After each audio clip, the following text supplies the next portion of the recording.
Salut tout le monde, ce soir nous allons plonger dans les tréfonds d'un univers où l'équité ressemblait davantage à une légende qu'à un principe. Un monde où la vérité était parfois décidée à l'épée, au fond d'une rivière, ou à l'intuition d'un seigneur ronchon. Ce soir, vous découvrez à quoi ressemblait la justice au Moyen-Âge en Europe. Vous êtes dans un couloir de pierre très ancien, très froid. La torche vacille au mur, projetant des ombres qui dansent comme si elles complotaient entre elles. Vos pieds traînent un peu, non pas par défi, mais parce que l'angoisse pèse lourd. Vous avez été convoqué au tribunal du bailli, et vous n'avez strictement aucune idée de pourquoi. Avant de vous mettre à l'aise, prenez un instant pour aimer la vidéo et vous abonner, mais seulement si vous appréciez vraiment ce que je fais ici. Et dites-moi dans les commentaires d'où vous m'écoutez et quelle heure il est chez vous. Je suis toujours fasciné de voir qui s'endort au coucher du soleil et qui tente sa chance à 3 heures du matin. Maintenant, tamisez les lumières, allumez peut-être un ventilateur pour un léger bourdonnement de fond et commençons ensemble l'aventure de ce soir. Le sol de la salle du bailli est en pierre nue. Pas de banc moelleux ici, juste quelques planches bancales adossées au mur. Vous trouvez une place entre un vieillard édenté qui renifle de travers et un garçon qui semble avoir amené sa chèvre comme témoin de moralité. Pourquoi pas? Vous êtes ici parce que quelqu'un vous a accusé de quelque chose. Peut-être avoir volé un pain, ou marché sur les plates-bandes du Seigneur, ou simplement parce que vous avez regardé de travers un moine avec une tonsure trop brillante. L'accusation n'est pas claire et personne ne semble pressé de vous la communiquer.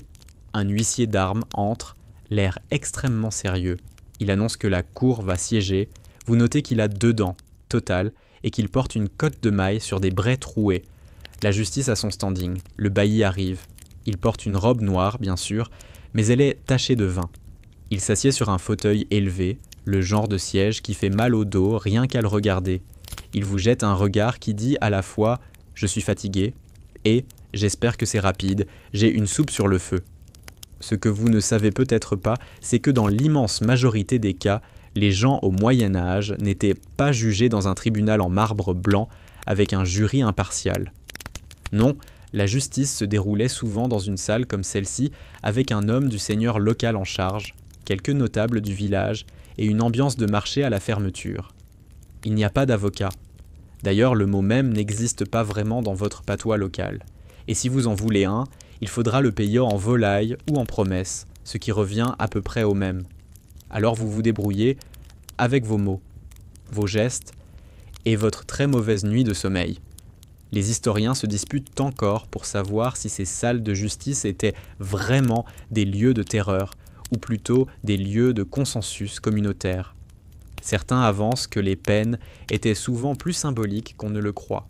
D'autres rappellent que les documents retrouvés, lorsqu'ils ont survécu aux souris, à l'humidité et aux scribes dyslexiques, témoignent parfois d'une brutalité étonnamment méthodique. Pendant que vous méditez sur ces débats historiographiques passionnants, le bailli vous appelle à la barre, enfin, au centre de la pièce, plus exactement. Il demande, sans vous regarder, si vous reconnaissez les faits. Vous essayez de demander « quel fait ?» Mais le bailli lève une main, genre « pas besoin de précision, on est entre nous ». Un témoin s'avance. C'est le boulanger. Il dit vous avoir vu passer près de son échoppe hier au crépuscule avec un air suspicieux. Son pain avait disparu ce matin. Et voilà. L'évidence, selon les standards du XIIIe siècle. Votre mine suspicieuse est devenue un élément à charge. Vous tentez de protester. Vous expliquez que vous passiez par là pour ramasser des orties. C'est votre dîner. Et aussi votre remède contre les maux de dos. Et parfois votre coussin. Vous voyez, les orties, c'est multifonction. Personne ne rit. Même pas la chèvre. Le bailli réfléchit. Ou peut-être digère-t-il. Difficile à dire. Il consulte un gros registre que le scribe a déposé sur ses genoux. Le livre est rempli de taches, certaines d'encre, d'autres indéterminées. Le scribe hoche la tête. Vous pensez qu'il n'a rien compris, mais qu'il valide par principe. Une anecdote à glisser ici, au cas où vous pensiez que tout ça manque d'élégance. En Angleterre médiévale, il était fréquent qu'on attende plusieurs jours avant de juger, car le bailli devait finir ses moissons. Oui, la justice attendait les récoltes, rien ne presse, n'est-ce pas? Finalement, vous êtes reconduit à votre place. Le bailli annonce qu'il rendra sa décision après le déjeuner. La salle se vide lentement, dans un grincement de bottes et de soupirs. Vous restez seul un instant avec la chèvre. Elle vous regarde comme si elle vous comprenait. Peut-être qu'elle a elle aussi volé un pain, un jour, ou un cœur. Ou peut-être qu'elle rumine simplement. Difficile à dire. Vous avez froid. Le mur est rugueux dans votre dos. Vous êtes en attente, pas seulement d'un verdict, mais d'un système qui ne semble pas vous voir. C'est toute la beauté ou l'absurdité de la justice médiévale. Le greffier revient de son déjeuner, un reste de poireaux entre les dents. Il replace son tabouret bancal, déplie son registre et fait mine de relire ce qu'il a griffonné plus tôt. Sauf qu'il n'a pas écrit grand-chose. L'encre s'est diluée dans l'humidité du matin et les bords du parchemin gondolants, comme s'il se rappelait une époque plus sèche et plus digne. Le bailli entre à nouveau, d'un pas un peu moins décidé qu'auparavant. Il semble repu et légèrement somnolent. Le genre d'état d'esprit idéal pour juger des affaires de justice, bien entendu. Il s'éclaircit la voix. Le jugement va tomber, mais avant cela, un petit détour par un monde parallèle, celui des textes de loi. Car au Moyen-Âge, croyez-le ou non, les lois existaient bel et bien. Ce n'était pas le chaos complet. Il y avait des codes, des coutumes, des statuts, mais tout était rédigé, en latin. Et vous, comme 95% de la population, vous ne parlez pas un mot de latin, pas même habeas corpus. D'ailleurs, vous pensez peut-être que c'est un ingrédient pour parfumer la soupe. Le scribe, lui, le parle un peu. Il a appris les formules nécessaires. Assez pour remplir les procès-verbaux et graver dans le marbre, ou plus souvent sur du cuir, que vous avez été dûment entendu, selon les coutumes du lieu. Mais si vous lui demandez ce qu'il vient d'écrire, il hausse les épaules. Il a seulement copié ce qu'il avait lu dans un autre parchemin. Les historiens s'arrachent les cheveux à propos de cette cascade de transcriptions aveugles. Était-ce de l'ignorance volontaire, ou une manière bien pratique de garder le savoir dans les mains de quelques-uns? Certains pensent que le latin, langue morte pour les vivants, servait surtout à décourager les débats. En tout cas, dans cette salle de justice, vous vous retrouvez face à un verdict rédigé dans une langue que personne ici ne parle correctement. C'est presque poétique, à sa manière. Le bailli prononce son jugement. Vous avez été vu dans un rayon de 10 pas autour du pain disparu. Et cela suffit. Vous êtes coupable, mais, soupir général de soulagement, ce sera une peine légère, une amende, 3 sous, ou l'équivalent en denrées. Et si vous n'avez rien à donner, eh bien, vous devrez balayer la place du marché pendant 3 jours. Il est intéressant de noter que les peines pécuniaires étaient extrêmement courantes, surtout quand le seigneur local avait besoin de remplir ses coffres. Les délits légers étaient une véritable mine d'or. Marcher sur le terrain d'un autre, laisser votre cochon errer sans surveillance, parler trop fort pendant la messe, tout se monnayait. Mais le vrai trésor, ce sont les registres judiciaires conservés dans certaines villes comme Dijon ou Barcelone. Ces documents racontent une histoire fascinante d'une société où la justice était un enchevêtrement de règles locales, de décisions improvisées et de traditions orales fixées à l'encre, quand l'encre tenait.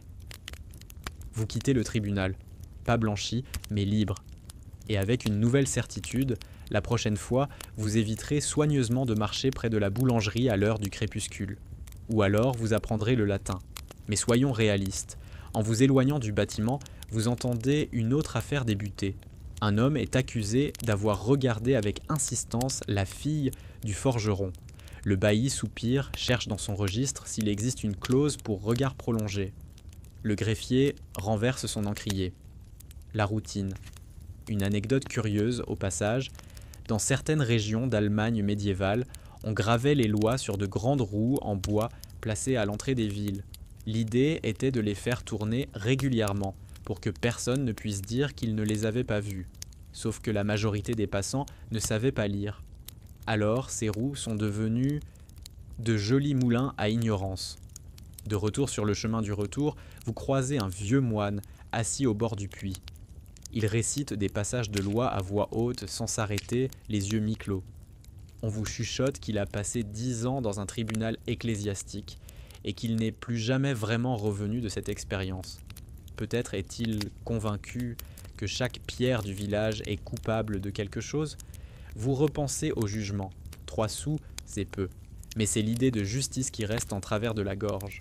On ne vous a pas écouté. Pas vraiment. Il aurait suffi que le boulanger vous aime un peu plus, que le bailli soit moins fatigué, que le scribe ait eu plus de place dans son registre. Et l'histoire aurait été différente.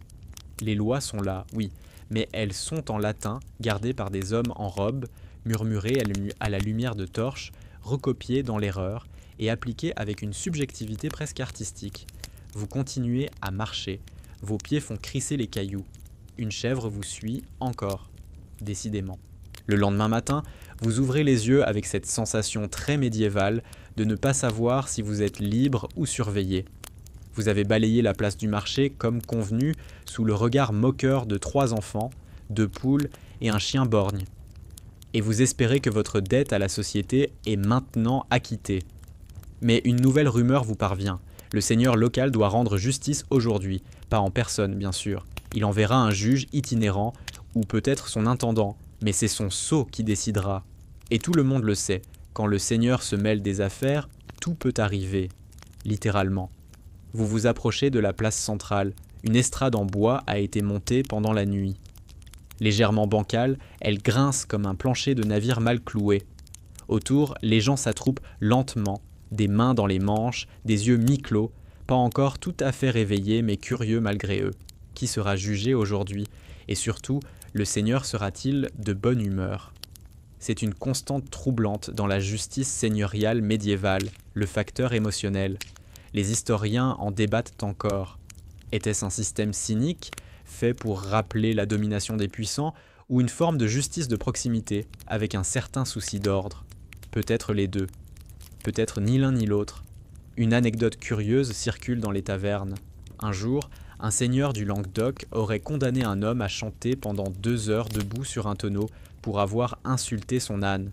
L'homme aurait chanté faux. Ce fut doublement humiliant. Mais revenons à votre réalité.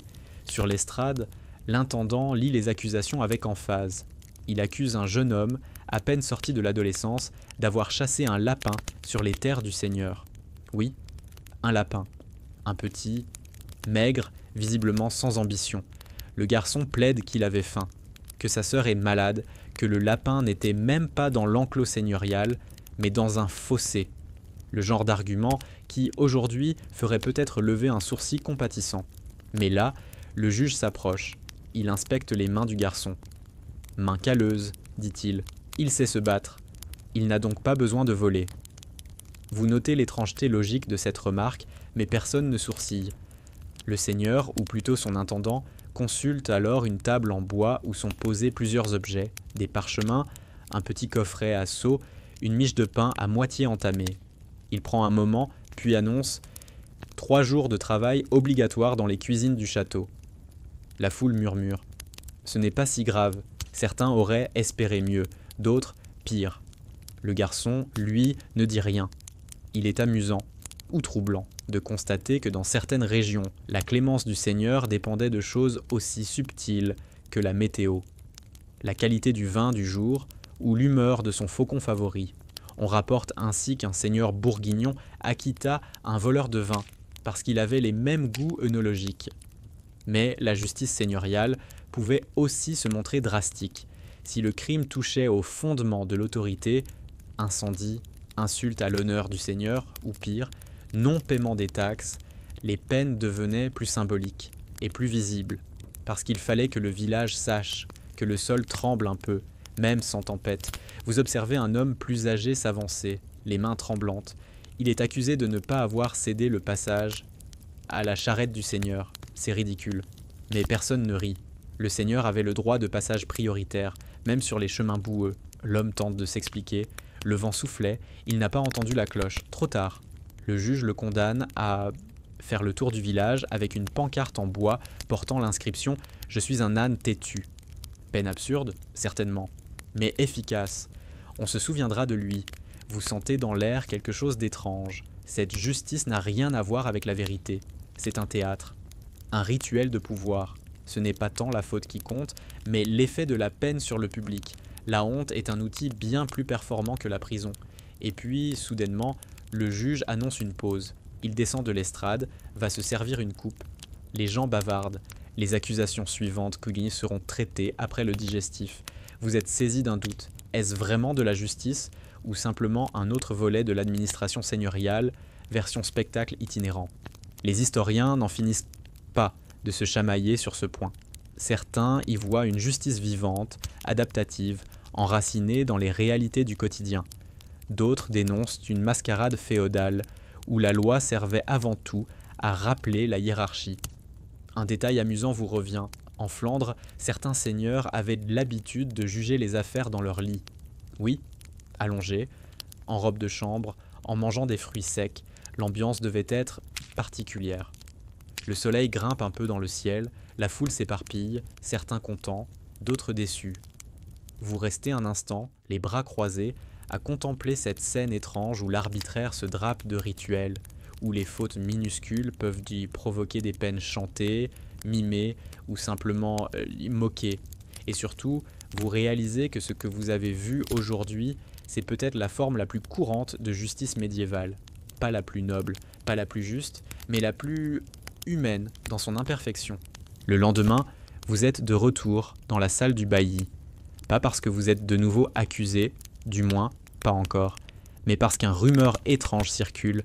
Il va y avoir un duel judiciaire, un vrai, entre deux hommes, pour une chèvre. Oui, une chèvre. On raconte que l'un l'aurait volée à l'autre, ou que la chèvre elle-même a préféré changer de propriétaire.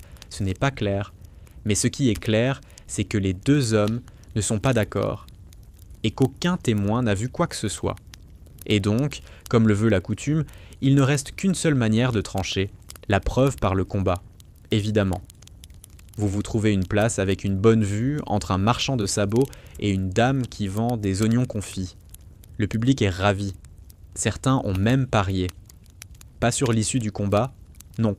Sur combien de fois les deux hommes vont tomber avant de réellement se toucher. Le concept du duel judiciaire, aussi appelé jugement de Dieu, repose sur une logique simple et, disons, discutable. Dieu ne permettrait pas à un menteur de gagner un combat. Voilà, c'est tout. Peu importe la forme physique, l'âge, la capacité pulmonaire ou l'entraînement au maniement de la masse d'armes. La vérité sortira de la boue. Un fait historique à noter. Ces combats n'étaient pas réservés aux nobles. Les roturiers aussi pouvaient réclamer leur droit à en découdre. En France, en Allemagne, en Angleterre, jusqu'au XIVe siècle, ce genre de procès était tout à fait régulier. Et dans certains cas, la justice exigeait qu'on combatte, même si personne ne savait vraiment se battre. Les deux hommes supposément s'approchent maintenant de l'arène, qui est en réalité un cercle de boue vaguement délimité par des cordes molles et quelques piquets douteux. On leur donne des bâtons. Oui, des bâtons. On a jugé que l'épée, ce serait excessif, vu le contexte caprin de l'affaire. L'un des deux semble avoir bu. Beaucoup. Il chancelle déjà avant le début. L'autre est maigre, nerveux et éternue de manière suspecte. Il a peut-être la grippe ou juste une allergie aux oignons confits. Quoi qu'il en soit, ils sont prêts. Le bailli lève la main, puis la baisse brusquement. C'est le signal. Les bâtons claquent, pas fort, mais l'intention est là. Un coup passe au-dessus, un autre heurte un genou. Le public se tord de rire. Les historiens s'interrogent toujours. Ces duels étaient-ils vraiment pris au sérieux ? Ou étaient-ils devenus un simple rite social, une mascarade pour donner l'illusion de justice ? Les textes de l'époque suggèrent les deux versions. Certains combats ont tourné au bain de sang. D'autres, comme celui que vous observez, ressemblent plus à un concours d'équilibre entre vieillards arthritiques. Une anecdote mémorable, dans un duel judiciaire allemand du XVe siècle, les deux adversaires étaient si peu compétents que le combat dura 6 heures. À la fin, ils se sont effondrés, épuisés, et le juge a simplement tiré au sort. Justice divine. Via pile ou face. Mais le plus étrange dans tout ça, c'est que personne ici ne semble choqué par la méthode. Pour eux, c'est normal. C'est une des nombreuses façons de dire au village « on ne sait pas, alors on frappe ». Le combat se termine enfin. Le buveur s'effondre, plus à cause du vin que des coups. L'autre le regarde, les bras ballants. Il ne semble pas ravi de gagner. Peut-être ne voulait-il même pas de la chèvre. Le bailli déclare le vainqueur innocent. La foule applaudit, mais sans conviction. L'intensité du combat était, disons, tiède. Un garçon crie « Et la chèvre ?» Personne ne répond. La chèvre, elle, s'est échappée depuis 20 bonnes minutes. Elle broute paisiblement derrière la taverne. Vous vous éloignez, pensif.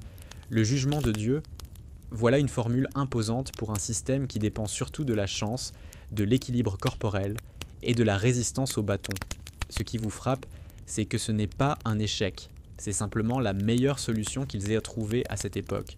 Quand les témoignages sont flous, les preuves inexistantes et l'écriture réservée à quelques-uns, frapper devient une forme d'expression. Mais on notera quand même l'absurdité. La justice par le duel suppose que Dieu intervient physiquement, discrètement, à chaque coup. Un mauvais coup? Dieu n'était pas de votre côté. Une glissade dans la boue? Dieu voulait vous punir. Une crampe? Volonté divine. Les chroniqueurs médiévaux racontent d'ailleurs avec sérieux que certains adversaires priaient pendant le combat. Oui, en se battant. Ils invoquaient la vérité tout en balançant des coups. Coordination admirable. Alors que vous repassez devant l'arène, on démonte déjà les piquets. Le marchand de sabots d'eau s'en va, déçu. La dame aux oignons compte ses sous. La justice a parlé dans sa langue étrange faite de coups de bâton et de silence embarrassé. Une fois de plus, vous vous dites que ce monde est régi par une logique qui vous échappe. Ou qui échappe à tout le monde, en fait. Mais elle a le mérite d'exister. Vous avez décidé de rester dans le coin. Il y a quelque chose de fascinant, de délicieusement chaotique, dans cette idée qu'un village entier se regroupe pour déterminer qui dit vrai à coups de bâton, de prière ou de regard lourd de jugement. Mais ce matin, le vent transporte une rumeur différente. Un procès aura lieu, oui, mais ce ne sont pas les preuves qui trancheront, ce sont les témoins. Et quels témoins? Vous arrivez sur la place du village pour trouver une agitation inhabituelle. Une vieille femme à la voix chevrotante parle toute seule en regardant les nuages. Un marchand tripote nerveusement sa ceinture, comme s'il y avait caché sa mémoire. Et un jeune garçon affirme que c'est sa poule qui lui a soufflé la vérité à l'oreille. Vous avez compris, aujourd'hui, la justice médiévale s'en remet à ce qu'elle considère être les fondements de la vérité, même si ces fondements tiennent sur des jambes bancales. L'affaire? Un sac de farine a disparu. Le meunier accuse son voisin. Le voisin accuse son fils. Le fils accuse la poule. Elle aurait détourné son attention par un cri suspect. Oui, la chaîne des responsabilités est subtilement absurde. Le bailli est là, bien entendu, un peu renfrogné, car il a dû quitter une partie de dés avec le prieur. Il prend place et demande calmement qui témoigne. C'est là que commence le véritable spectacle. Le premier à parler est le marchand. Il commence par jurer sur ses sandales, ce qui est inhabituel, mais sincère. Il dit avoir vu une silhouette, de nuit, rôdant près du moulin. Il précise qu'il faisait sombre, qu'il avait bu un peu et qu'il confond parfois les chiens et les humains. Mais, tout de même, il croit que c'était le voisin. Le bailli fronce les sourcils. Le scribe note « témoignage incertain ». Puis vient la vieille femme. Elle affirme que ses rêves sont prophétiques et que la nuit précédente, une ombre noire, qu'elle appelle affectueusement Bernard, lui a révélé le nom du voleur. C'était le meunier lui-même dans une mise en scène pour accuser les autres. L'auditoire frissonne, le bailli tousse nerveusement. Enfin, l'enfant s'avance, tenant sa poule. Elle s'appelle Gilda. Il la pose sur le sol, murmure quelque chose à son oreille. La poule penche la tête, cligne lentement des yeux et gratte le sol. L'enfant déclare que c'est un signe. La poule confirme que le voleur est le fils du voisin. Applaudissements discrets. Le bailli hésite. Les historiens débattent souvent de la crédibilité qu'on accordait réellement à ce genre de témoignage. Est-ce que les tribunaux croyaient vraiment aux visions, aux signes, aux révélations animales, ou bien étaient-ce des éléments de folklore tolérés, intégrés dans la mise en scène d'une justice communautaire? Les avis divergent. Ce qui est certain, c'est que les témoins étaient rarement neutres. La plupart prenaient parti, parfois pour des raisons économiques, parfois par rancune ancienne, parfois simplement parce qu'on leur avait promis un œuf dur. Dans certaines régions, comme en Normandie, les témoins de moralité étaient essentiels. On ne leur demandait pas s'ils avaient vu le vol, mais si la personne accusée était, en général, quelqu'un de bien. Cela suffisait à peser dans la balance. On jugeait le caractère autant que l'acte. Une anecdote savoureuse. Dans un petit village du pays de Galles, un homme aurait été déclaré innocent, car 3 veuves l'avaient décrit comme très poli et bon danseur. Le juge aurait acquiescé avec gravité. Mais les témoins n'étaient pas tous excentriques ou poétiques. Certains étaient simplement disponibles.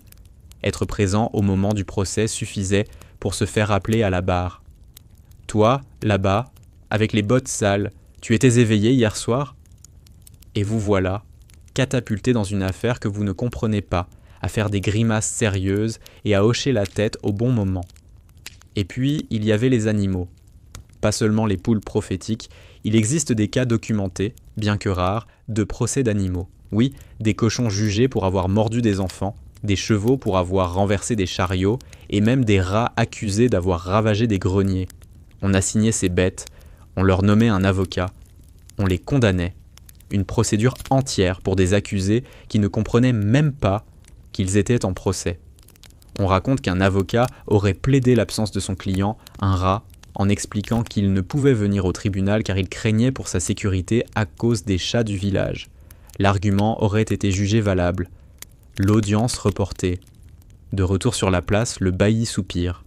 Il regarde les 3 témoins, puis la poule, puis le ciel. Il annonce qu'il ne peut trancher aujourd'hui. L'affaire est reportée. Il faut davantage d'éléments. Et peut-être un jour sans vent, car son chapeau ne tient pas. La foule se disperse, mi-amusée, mi-frustrée. Le meunier retourne à son moulin. Le fils du voisin jure qu'il retrouvera la farine, ou qu'il la refera lui-même avec des cailloux broyés, juste pour prouver sa bonne foi. L'enfant caresse Gilda. Elle caquette d'un air satisfait. Et vous ? Vous restez un instant sur place, à contempler ce théâtre étrange où la parole vaut parfois plus qu'un fait, où une poule peut s'ériger en juge, et où la vérité est un concept, flou, volatile, souvent à plume. Le lendemain matin, vous vous réveillez en entendant la cloche du village sonner d'une manière particulière. 3 coups lents, un silence, puis 2 autres. Ce n'est pas le signal du marché ni celui de l'office. Non, aujourd'hui, on parle d'épreuves. Vous vous habillez en vitesse, ou du moins aussi vite qu'on peut enfiler des braies un peu humides, et vous vous dirigez vers la rivière. La foule est déjà là. On parle à voix basse. Vous entendez des phrases comme « c'est la seule façon de savoir » ou encore « si elle flotte, c'est qu'elle a menti ». Quelqu'un va être jeté à l'eau. Ce n'est pas une punition, du moins pas officiellement. C'est une ordalie par l'eau froide, une méthode judiciaire employée depuis des siècles, notamment dans l'Europe chrétienne, et surtout au Moyen-Âge, pour savoir si une personne disait la vérité. Parce que bien sûr, l'eau bénite par l'Église ne pouvait mentir. Si l'eau rejetait l'accusé, c'était signe que Dieu le rejetait aussi. Autrement dit, s'il flotte, il est coupable. S'il coule, il est innocent. Logique. Les historiens se disputent encore pour savoir à quel point cette pratique était réellement courante. Certains affirment qu'elle était plutôt exceptionnelle et souvent symbolique. D'autres avancent qu'elle faisait partie du paysage judiciaire rural, surtout quand la justice locale manquait de moyens ou de preuves tangibles. En tout cas, elle existe ici. Et elle se prépare. La victime du jour, ou la protagoniste selon comment on voit les choses, est une jeune femme accusée de sorcellerie. Apparemment, elle aurait fait tourner le lait du fromager en regardant sa vache trop fixement. Une faute grave, si vous tenez à votre fromage frais. Elle est calme, presque stoïque. On l'attache avec une corde nouée autour de la taille pour qu'on puisse la repêcher. Parce que oui, autant l'épreuve est brutale, autant on essaie, parfois, de ne pas noyer les gens complètement. L'Église ne veut pas de cadavres flottants, seulement de verdicts. Une anecdote connue raconte qu'un homme, après avoir coulé lors de l'ordalie, avait été déclaré innocent. Bon, il était inconscient, les poumons pleins, mais son honneur était sauf. On lui a même offert du pain en sortant de l'eau. Il n'a jamais pu l'avaler. La jeune femme descend lentement dans la rivière. Elle tremble. Pas de peur, ou pas seulement, mais parce que l'eau est glacée. L'épreuve se fait toujours le matin. Parce que c'est plus pur, disent-ils, ou parce que les témoins sont encore sobres. On la laisse flotter, et elle flotte. Un murmure parcourt la foule, le bailli lève les mains. Elle ment, annonce-t-il, mais vous observez, elle flotte à peine. Ses vêtements gonflés, ses bras crispés, c'est peut-être l'air sous ses couches de tissu, peut-être la peur qui l'empêche de s'enfoncer, peut-être simplement le hasard, peut-être rien. Les spectateurs hochent la tête, certains se signent, d'autres reprennent leur panier de légumes comme si rien ne s'était passé. L'accusée est ramenée sur la rive, les lèvres bleues, les yeux vides. Elle ne crie pas, elle ne proteste pas. Elle sait que protester n'a jamais rien changé. Le bailli déclare qu'une sentence sera prononcée demain. Il faut réfléchir. Traduction, il faut voir si elle est utile au village ou si on peut s'en débarrasser sans trop de scandale. Vous restez près de la rivière un moment. Le courant est lent, l'eau trouble. Vous imaginez la logique qui se cache derrière tout ça. L'eau est pure. Le pêcheur est impur. Donc l'eau le rejette. C'est un raisonnement circulaire, presque poétique, presque cruel. Les historiens modernes soulignent que l'ordalie, malgré tout, servait souvent à blanchir les gens. C'était un moyen de montrer publiquement que l'accusé avait subi l'épreuve, et donc qu'on pouvait tourner la page. Un spectacle de purification. Bien sûr, quand les choses tournaient mal, eh bien, la page se tournait quand même, mais au cimetière. Un détail charmant. Dans certains villages, les juges demandaient à l'accusé s'il préférait l'épreuve de l'eau ou celle du fer chaud. Le choix était cornélien. L'eau pour peut-être être noyée, le fer pour être brûlé. On disait alors que la vérité aime les cicatrices. En vous éloignant de la rivière, vous passez devant deux hommes qui discutent. Tu crois qu'elle est vraiment coupable ? Peu importe. Elle dérangeait. Et tout est là. La justice médiévale, parfois, ne cherche pas la vérité. Elle cherche le calme, l'ordre, l'équilibre du village. Si quelqu'un détonne, s'il sort du cadre, on le teste, on le mesure, on l'évalue, à la corde, au bâton ou dans l'eau. Et vous, simple observateur, vous commencez à comprendre que ce monde n'est pas gouverné par des lois fixes, mais par un tissu mouvant de croyances, de coutumes et de petites peurs quotidiennes. En rentrant, vous croisez la vieille femme aux rêves prophétiques. Elle vous regarde et dit « Toi aussi, tu flottes ». Vous ne savez pas si c'est une menace, une bénédiction ou juste une hallucination de sa part. Mais vous accélérez un peu le pas, juste au cas où. Le lendemain, vous passez devant le bâtiment où sont conservés les registres de justice. C'est une petite pièce en pierre adossée à la chapelle, et la porte claque au vent comme une bouche grinçante. Une lumière vacille à l'intérieur, c'est le scribe. Il est là depuis l'aube, et peut-être même depuis la nuit dernière. Vous poussez doucement la porte. À l'intérieur, l'air sent la cire tiède, la moisissure et le cuir usé. Il fait à peine plus chaud qu'au dehors, mais suffisamment pour que la plume de l'homme ne gèle pas en plein mot. Il vous jette un regard rapide, puis retourne à sa tâche. Il n'aime pas être dérangé, dit-on. Ou bien il a simplement peur que quelqu'un lui demande de relire à haute voix ce qu'il vient d'écrire. Le scribe tient un long registre, relié avec du fil de lin, où il note de manière appliquée, mais souvent approximative, les décisions de justice. Chaque affaire a sa ligne, parfois deux. Parfois, il se trompe de nom. Parfois, il oublie de noter la peine. D'autres fois, il remplit la page entière avec des volutes décoratives, comme pour compenser l'absence de vérité concrète. Vous observez sa plume trempée dans l'encrier. L'encre est grumeleuse, comme un potage trop cuit. Il l'agite doucement, puis souffle dessus. Et enfin, il reprend sa ligne. En l'an de grâce 1294, le bailli rendit jugement contre Martin de l'Arbre tordu, accusé d'avoir offensé l'ordre établi par un rire inopportun. Oui, vous avez bien lu. Un rire inopportun. La justice médiévale se penchait sur tout ce qui pouvait troubler l'ordre du monde, y compris les éclats de rire. Le scribe se frotte les yeux.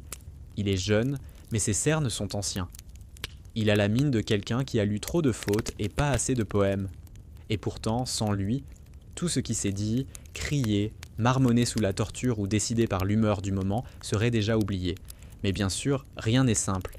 L'écriture, ici, est un luxe. Le parchemin coûte cher. Le cuir de veau n'est pas extensible. Et les souris adorent grignoter les coins. surtout ceux contenant des noms. C'est pour cela qu'une grande partie des archives judiciaires médiévales nous arrivent aujourd'hui, en miettes. Les historiens le savent. Ils débattent avec passion de chaque ligne conservée. Un mot illisible peut être interprété comme voleur ou voyageur. Une virgule mal placée et vous passez d'innocent à incendié. Une anecdote célèbre circule parmi les copistes. Dans un monastère de Bohême, un novice aurait écrit Femina Fallax, femme trompeuse, au lieu de Fenestra Fracta, fenêtre cassée, causant l'exil injuste d'une lavandière durant 6 mois. Quand l'erreur fut découverte, le copiste dut recopier 100 psaumes en punition, à l'envers. Pendant ce temps, notre scribe du village essaye de faire sécher un seau de cire. Il le souffle doucement, mais un courant d'air ouvre la porte. La flamme vacille, le seau coule. Un filet rougeâtre descend le long du parchemin, comme un petit ruisseau de désordre. Il peste. En silence, bien sûr. Car on ne jure pas dans la maison des archives, mais son regard en dit long. Il attrape un autre parchemin, déjà raturé. Il le retourne. Économie oblige, la justice médiévale recycle. Vous vous approchez d'une étagère branlante, des rouleaux de peau sèche y sont rangés tant bien que mal. Certains datent d'un siècle, d'autres sont illisibles, rongés par le temps. Mais tous portent cette même certitude. Ici, on écrit pour figer l'instant, pour dire au monde « ceci est arrivé », même si ce n'est pas vrai, même si personne ne le lira jamais. Vous demandez au scribe s'il comprend tout ce qu'il copie. Il vous regarde, pensif, puis il répond, après un long silence, « Comprendre n'est pas mon rôle, écrire si ». C'est là toute l'ironie de la documentation judiciaire médiévale. Les documents que l'on considère aujourd'hui comme preuves historiques ont été écrits sans recul, sans vérification, parfois sans compréhension. Des copistes suivaient des modèles, des phrases toutes faites, des formules apprises par cœur. L'objectif n'était pas la vérité, mais l'ordre, l'apparence de sérieux. Vous remarquez un registre ouvert sur une table, il est couvert de marges annotées, de petits dessins à la plume, une chouette, un poisson, un visage endormi. Parfois, les scribes s'ennuyaient, parfois, ils laissèrent des messages codés. Certains textes contiennent des anagrammes, des blagues, des lamentations. Un scribe du XIIIe siècle a écrit, en minuscules lettres tout au fond d'une page, « Je déteste les jours de pluie et les clients bègues ». Le scribe en face de vous se lève enfin. Il étire son dos. Son regard se perd un instant dans le vide. Puis il range soigneusement son registre dans un coffret en bois. Il le ferme à clé. Il souffle sur la serrure. Et vous repartez dans le vent frais de la fin d'après-midi, avec cette étrange sensation que les mots qu'on grave dans la peau d'un veau mort sont peut-être plus puissants que les coups, les cris ou les duels. Parce qu'ils durent, même s'ils mentent un peu. En rentrant du scriptorium, vous tombez sur une scène presque festive. Il y a du monde sur la place, des rires étouffés, une odeur de fromage et de sueur dans l'air. Un homme est debout au centre, vêtu uniquement d'une chemise longue, les pieds nus dans la poussière. Il tient une grande pancarte en bois suspendue à son cou. Sur la pancarte, on peut lire en lettres inégales « J'ai volé 3 oies et elles étaient grasses. Bienvenue dans la fabuleuse galerie des punitions publiques médiévales. Vous vous faufilez à travers la foule, attiré autant par la curiosité que par cette petite voix intérieure qui vous dit « Eh bien, ça pourrait être vous ». L'homme sur l'estrade semble résigné. Il ne pleure pas, ne proteste pas. Il gratte sa jambe avec le pied, un chien s'approche, le renifle, s'en va. C'est une scène banale ici, un mardi. Dans ce coin de pays, comme dans bien d'autres, les punitions ne sont pas toujours sanglantes. On préfère humilier, corriger par la gêne, graver dans la mémoire collective, une image inoubliable. Pourquoi tuer quand on peut faire rire un village entier à vos dépens? Un fait historique important. Dans toute l'Europe médiévale, les châtiments corporels coexistaient avec un arsenal impressionnant de peines dites infamantes. Être exposé, être marqué, être promené, tout cela visait à punir sans, trop, verser de sang. Et surtout, à dissuader les autres. Une anecdote assez mémorable vient du nord de l'Italie. Un homme reconnu coupable d'avoir menti à répétition fut condamné à porter un masque en métal en forme de museau de cochon, avec une clochette. Chaque mensonge déclenchait un tintement, littéralement un détecteur de bêtises. Version médiévale. Sur la place, un garçon vend du pain rassis à ceux qui veulent le lancer sur l'accusé. Le bailli ferme les yeux, mais ne dit rien. Il a vu pire. Et l'homme rit un peu quand le morceau lui frappe l'épaule. Il n'a volé que 3 oies, après tout. Pas la couronne du roi. Mais les peines créatives ne s'arrêtent pas là. Un mendiant attrapé à fouiller les latrines fut condamné à y dormir. Une nuit entière dans une cabane construite spécialement pour l'occasion, juste à côté du puits. Les enfants du village vinrent chuchoter des histoires effrayantes autour de sa cabane. Il en ressortit en héros et en odeur de légende. Les historiens s'interrogent. Ces punitions étaient-elles vraiment efficaces ou renforçaient-elles les tensions sociales? Certains chercheurs avancent qu'elles avaient un rôle cathartique, une sorte de théâtre moral. D'autres pensent qu'elles étaient surtout une forme d'humour noir institutionnalisé, et ils n'ont pas tort. Un autre type de peine se répand aussi, l'amende en nature. Pas de pièces d'or ici.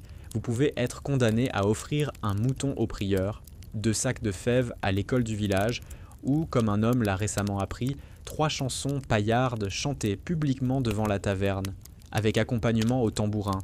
Il y a aussi les fameuses chaussures de honte.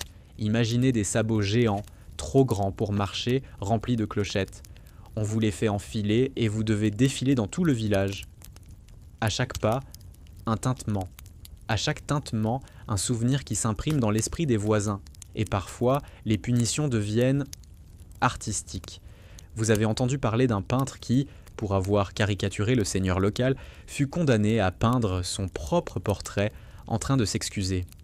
Le tableau fut accroché dans la salle du conseil et les enfants de l'école durent le recopier à la plume. On dit que le peintre en tira une certaine fierté. Aujourd'hui encore, le portrait pendouille, selon la rumeur, avec un sourire en coin qui défie le pouvoir mieux qu'aucun discours. Mais il ne faut pas croire que ces peines n'étaient qu'un folklore bon enfant. Certaines humiliations laissaient des traces très profondes. Porter une clochette de fer autour du cou pendant un mois, être contraint de balayer l'église à genoux, ou encore devoir crier « Je suis un imbécile » à chaque carrefour du village, devant ses enfants. Et pourtant, vous sentez que ces peines sont moins effrayantes que les épreuves ou les duels, parce qu'elles permettent le retour, parce qu'elles offrent la possibilité de redevenir quelqu'un. On rit, on oublie parfois. L'homme aux oies est finalement libéré. Il descend de l'estrade, se frotte la nuque, ramasse son chapeau, un gamin lui tend une miche, il sourit, il a tenu bon. Il a été exposé, oui, mais pas brisé. Vous vous demandez soudain ce que serait votre punition si vous deviez passer devant le bailli.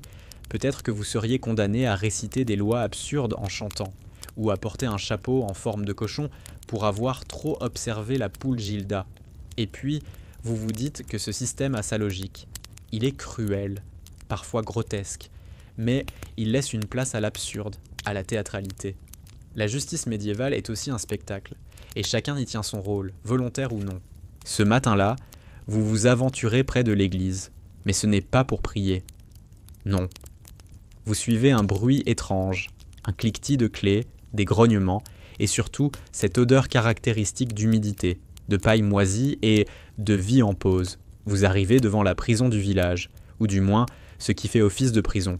On vous a toujours dit qu'y aller était un aller simple, que l'on n'en ressortait pas sans avoir changé d'avis, de nom, parfois de dents. Le geôlier vous jette un regard méfiant. Il porte un trousseau de clés énorme, dont certaines semblent plus décoratives qu'utiles. Il accepte de vous laisser entrer. Mais ne touchez à rien, surtout pas aux chaînes, certaines mordent. Vous descendez quelques marches. L'air devient lourd, presque tangible. Une torche s'accroche au mur, son feu léchant la pierre. Et là, vous découvrez l'envers du décor judiciaire, la geôle. Pas de cellules alignées, pas de barreaux en fer forgé, juste une pièce voûtée, sombre, avec quelques cloisons en bois, des chaînes rouillées fixées au mur, et un coin, vaguement, pour les besoins naturels.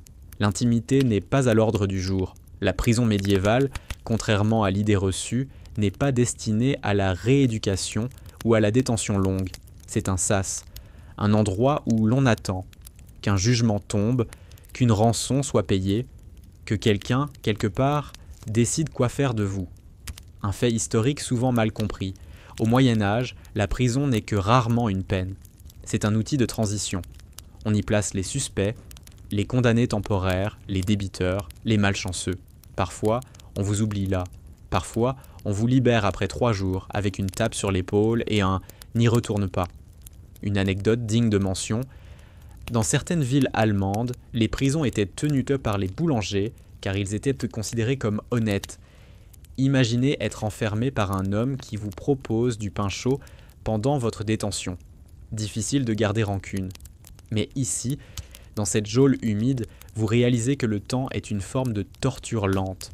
Il n'y a rien à faire, rien à voir, juste des murs, une paille rugueuse, et ce rat, dans le coin, qui semble plus éduqué que la plupart des geôliers. Un homme est allongé contre un mur, il marmonne. Il dit être là depuis 4 jours ou 4 mois, peut-être les deux. Il a déjà été arrêté pour avoir insulté la cloche du village. Oui, la cloche. Apparemment, il l'a trouvée trop stridente pour être bénie. Et le curé, vexé, l'a fait enfermer. Le geôlier vous montre un autre compartiment, plus sombre. Là, une femme attend son procès. Elle n'a rien dit depuis 2 jours. Elle fixe un point imaginaire sur le mur. On dit qu'elle a frappé un soldat qui avait voulu prendre ses œufs, et qu'elle lui a crié « Va te faire bénir par un âne ». Le problème, l'âne appartenait au Seigneur. Les historiens s'accordent sur un point, ces prisons étaient insalubres. L'hygiène y était. Une légende. Des corps entassés, parfois attachés ensemble, des seaux pour tout faire, des repas irréguliers, souvent balancés à travers une trappe, et les puces, omniprésentes, plus organisées que les gardes eux-mêmes. On raconte qu'un homme, dans une geôle parisienne, dressa un rat pour lui apporter des miettes à travers la grille.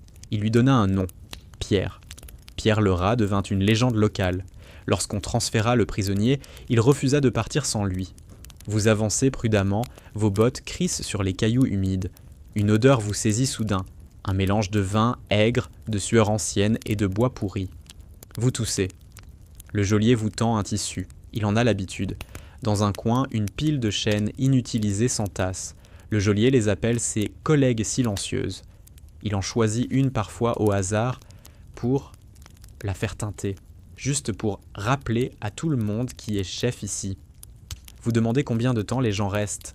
Il hausse les épaules, jusqu'à ce que quelqu'un paie, ou que le bailli se rappelle d'eux, ou que la pluie s'arrête. C'est flou, comme toujours. En ressortant, la lumière du jour vous aveugle un instant. Vous respirez à fond. Vous réalisez que la justice, ici, n'est pas seulement une question de verdict, c'est aussi un lieu, une pièce froide et souterraine, une pause imposée, une attente suspendue.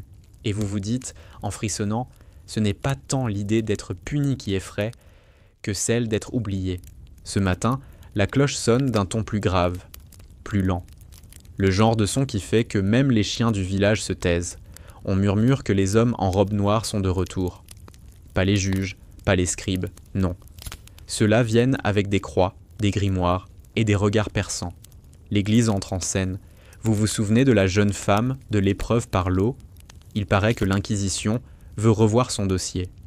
Le mot seul, Inquisition, fait frissonner les plus robustes, car à partir d'ici, la justice devient encore plus théologique. Vous vous approchez de la maison du prieuré, là où 2 moines et un notaire sont assis derrière une table. Ils ne parlent pas fort. Ils posent des questions douces, presque murmurées, avec cette bienveillance tranchante propre aux confesseurs. Ce n'est pas le tribunal du bailli ici. C'est plus subtil, plus glacial. Un fait historique essentiel, l'Inquisition médiévale naît dans le cadre de la lutte contre l'hérésie, notamment contre les cathares dans le sud de la France. Rapidement, elle développe ses propres méthodes d'enquête, ses procédures et sa réputation. Mais contrairement aux images hollywoodiennes, l'Inquisition locale fonctionne souvent sur le ton du soupçon, du témoignage discret, de la rumeur sanctifiée. On vous observe, on vous interroge sur vos prières, sur la fréquence de vos confessions, sur votre façon de saluer le prêtre. Aujourd'hui, c'est un homme d'une 50aine d'années qui est assis sur le petit banc en bois. Il est accusé de manger trop souvent du poisson. Oui, pas un crime en soi, mais un peu étrange. Il mange du poisson les lundis, pas les vendredis.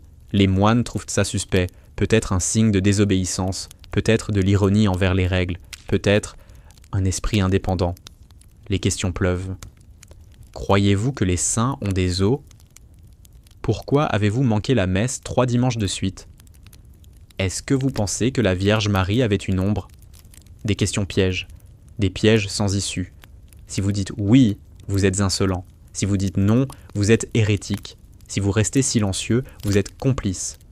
Les historiens se disputent encore pour savoir si les procès inquisitoriaux étaient systématiquement oppressifs ou si, dans certains contextes, ils permettaient une forme de régulation morale cohérente. Certains documents montrent une certaine mesure, d'autres sont glaçants, d'une précision bureaucratique terrifiante. Une anecdote connue raconte qu'un paysan fut jugé hérétique parce qu'il persistait à affirmer que les anges avaient besoin de bottes pour marcher dans la neige. Il refusait d'en démordre. Il fut condamné à réciter 50 Pater Noster, en marchant pieds nus dans la neige. Ironique, non? La jeune femme, elle, n'est pas encore convoquée. Mais elle est là, assise sur un banc, les mains dans les manches, les yeux cernés. Elle regarde fixement un mur comme si elle y lisait une prière invisible. Elle sait que ce type de procès ne se gagne pas. On s'en sort. Ou pas. Le frère notaire griffonne dans son manuscrit. Son latin est rapide, nerveux, presque agressif. Il note tout. Les hésitations, les pauses, même les clignements d'yeux, à ce qu'il semble. À chaque réponse du vieil homme, le frère le fixe un peu plus intensément. À la recherche du doute, ou de l'âme. Vous réalisez qu'ici, on ne cherche pas une faute matérielle. On cherche une faille dans l'esprit, une fissure dans la foi. Et cela rend tout le monde suspect, même vous, avec vos mains dans vos poches, à observer. Dans certains villages, on disait que l'Inquisition n'était pas venue pour juger, mais pour rappeler à chacun qu'il pouvait être jugé. Un rappel utile, certes, mais angoissant. Vous vous souvenez d'un proverbe que vous avez entendu un jour. Si l'Église te regarde, ne respire pas trop fort. Et c'est exactement ce que vous faites. Vous inspirez doucement, lentement, vous observez. Et vous priez, peut-être, intérieurement, que personne ne vous demande votre avis sur les anges. Car l'Inquisition ne frappe pas toujours comme un marteau. Parfois, elle vous interroge gentiment, vous sourit même. Et c'est là que vous comprenez qu'il est déjà trop tard pour dire « je plaisantais ». L'homme au poisson est libéré, pas condamné. Mais il devra prouver sa bonne foi. Il doit faire un pèlerinage local, offrir une dîme double pendant 2 mois et se confesser chaque mercredi. On lui donne un morceau de parchemin plié comme un reçu spirituel. Il remercie, les larmes aux yeux. Une poule caquette soudain dans la cour. Vous sursautez. Gilda? Peut-être. On ne sait jamais. Vous repartez lentement, le cœur battant un peu plus vite que prévu. Ce que vous venez de voir n'était pas spectaculaire, pas violent, pas sanglant. Mais c'était sans doute la forme la plus pernicieuse de justice de toutes, celle qui s'insinue en vous, qui s'assure que vous pensez bien, que vous croyez bien, que vous respirez correctement. Et dans un monde où les lois sont déjà opaques, l'idée d'être jugé sur des intentions invisibles donne le vertige. Ce matin-là, un cavalier fend le brouillard. Il arrive au trot rapide, couvert de poussière, portant une cape aux couleurs royales. Son cheval semble aussi épuisé que lui, mais cela n'a pas d'importance. Les bottes de l'homme claquent sur les pavés du village, et dans son regard, on lit l'urgence. Le roi veut revoir un dossier. Eh oui, car parfois, la justice locale, aussi folklorique, approximative ou poétique soit-elle, se heurte à un autre pouvoir, celui du roi. Et quand cela arrive, les choses deviennent étrangement plus sérieuses. Vous assistez à l'arrivée du messager, bouche bée, comme tout le village. Il tend un rouleau scellé au bailli qui s'incline avec une lenteur calculée. C'est rare, très rare, qu'une affaire remonte jusqu'à la couronne. Mais aujourd'hui, c'est arrivé. Et vous n'êtes pas certain que ce soit une bonne nouvelle pour qui que ce soit. Le bailli lit le document à mi-voix. Il s'agit d'un recours. Un marchand a contesté une décision prise ici même, une amende jugée déraisonnable.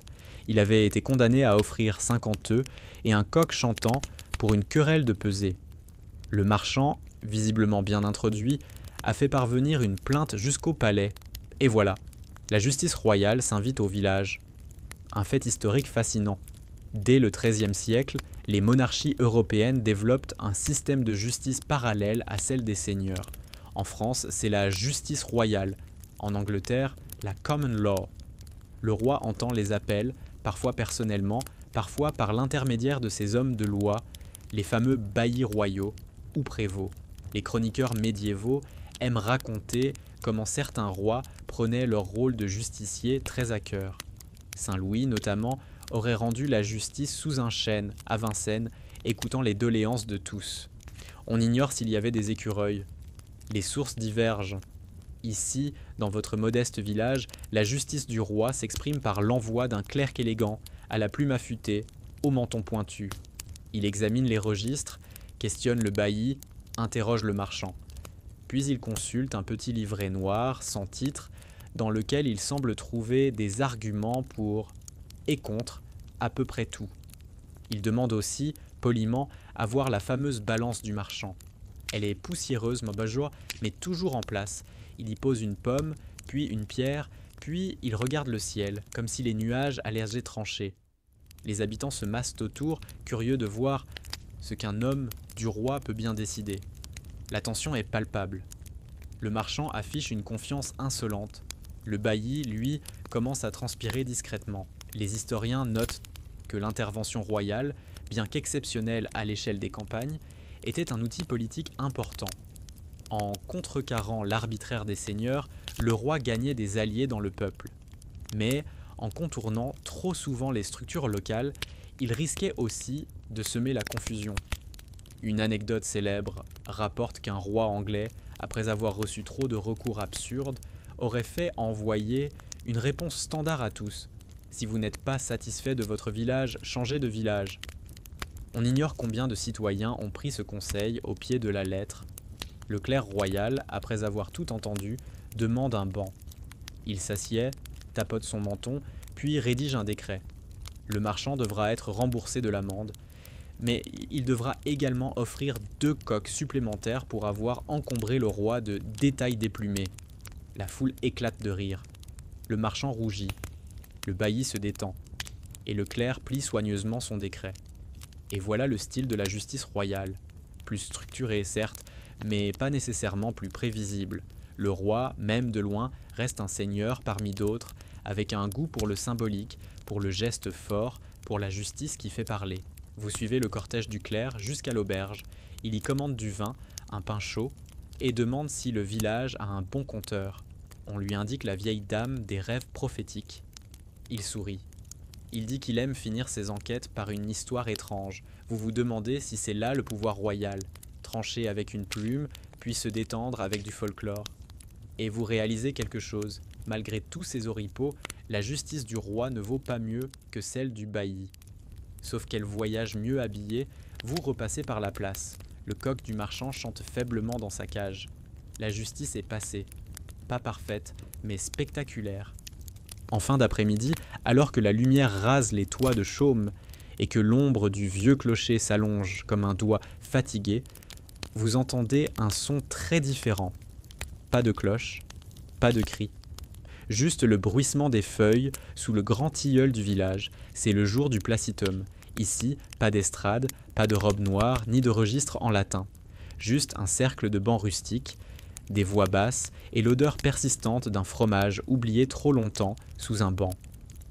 C'est la justice villageoise, la plus lente, la plus banale, la plus humaine. Les anciens sont déjà installés. Une douzaine d'hommes et de femmes, la plupart plissés comme des pommes séchées, les mains croisées sur leurs genoux, observant chacun des nouveaux arrivants comme s'ils pesaient leurs âmes. À côté, quelques enfants jouent gombia dans la poussière. Personne ne les fait taire, ce n'est pas un tribunal après tout, c'est une assemblée. Aujourd'hui le sujet est sérieux, quelqu'un a volé un fromage, et pas n'importe lequel. Un fromage à pâte dure affiné dans la cave du menuisier. Il avait été promis pour la fête de la Saint-Martin. L'affront est total, la plaignante est là, droite comme un pieu, les bras croisés. Le suspect est son propre neveu. Il se gratte la nuque avec une culpabilité mal déguisée. Et personne ne crie, car ici, on ne punit pas d'emblée. On discute, on écoute, on s'interrompt doucement, on rappelle les faits, les précédents, les saisons. Quelqu'un évoque l'année où la chèvre avait mangé 3 miches de pain pendant une veillée, et comment on avait géré ça sans se battre. Vous vous souvenez alors d'un fait fascinant. Dans de nombreuses régions rurales d'Europe, jusqu'à la fin du Moyen-Âge, ces assemblées locales géraient l'essentiel des conflits mineurs, basés sur la coutume, l'ancienneté, le bon sens commun, et parfois la mémoire sélective. On n'y appliquait pas les grands textes du roi, mais les règles d'usage transmises oralement. Les historiens se demandent encore si cette justice parallèle devait être considérée comme archaïque ou comme l'expression la plus authentique de la vie communautaire. Les deux, peut-être. Ici, au pied de ce tilleul, les disputes se règlent plus avec des mots qu'avec des chaînes. L'accusé finit par baisser la tête. Il avoue, à demi-mot, avoir pris le fromage.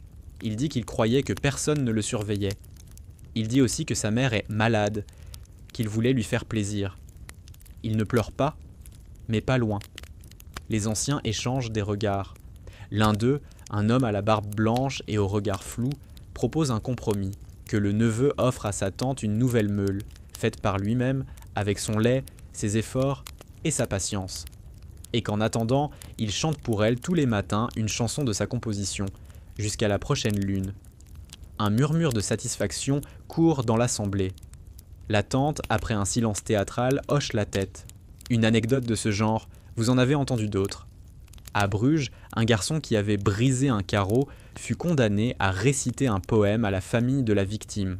À Prague, un pêcheur pris à voler fut obligé d'offrir chaque dimanche un poisson au premier enfant croisé dans la rue. Des peines qui forment plus que des marques, elles créent des souvenirs. Le soleil descend encore. On évoque une deuxième affaire, plus légère, une poule disparue. Peut-être envolée, peut-être mangée par erreur, ou volontairement. La discussion dure longtemps, mais reste calme. À la fin, on décide de peindre une nouvelle pancarte pour éviter que les poules ne s'égarent. Ne pas toucher, propriété de la vieille Bruna. Et voilà. Pas de bannière, pas de tambour, pas de fouet, juste un groupe d'humains sous un arbre essayant de continuer à vivre ensemble. De rétablir un peu d'équilibre sans briser la vaisselle. C'est fragile, mais ça fonctionne. Du moins, aujourd'hui. Et vous, vous ressentez une drôle d'émotion. Après les chaînes, les combats, les eaux glacées et les juges trop pressés, cette justice-là vous paraît presque moderne. Elle n'est pas parfaite, bien sûr, mais elle fait de la place pour les silences, pour les justifications maladroites, pour les erreurs qu'on peut réparer. La nuit tombe, un enfant court vers sa mère en criant « Le fromage revient !» Il revient. Et tout le monde rit. Et maintenant que le village s'endort, que le tilleul se balance dans l'obscurité, que les torches s'éteignent une à une, vous sentez le poids de cette époque se poser doucement sur vos paupières. La justice médiévale, malgré sa rudesse, ses incohérences, ses absurdités, dessinait un monde où chaque geste avait un écho, chaque regard un sens, chaque silence une conséquence. Ce n'était pas toujours juste, ce n'était jamais égal, mais c'était profondément humain, terriblement humain. On y punissait pour calmer, on y jugeait pour rester ensemble, on y pardonnait quand on pouvait, parce qu'il fallait bien continuer à partager le pain, les bêtises et les prières. Alors laissez maintenant ce monde étrange s'éloigner lentement comme une brume sur un champ moissonné. Laissez les figures s'estomper, les voix se mêler au vent et les souvenirs devenir de doux fragments d'un rêve ancien. Fin du script. Faites de beaux rêves.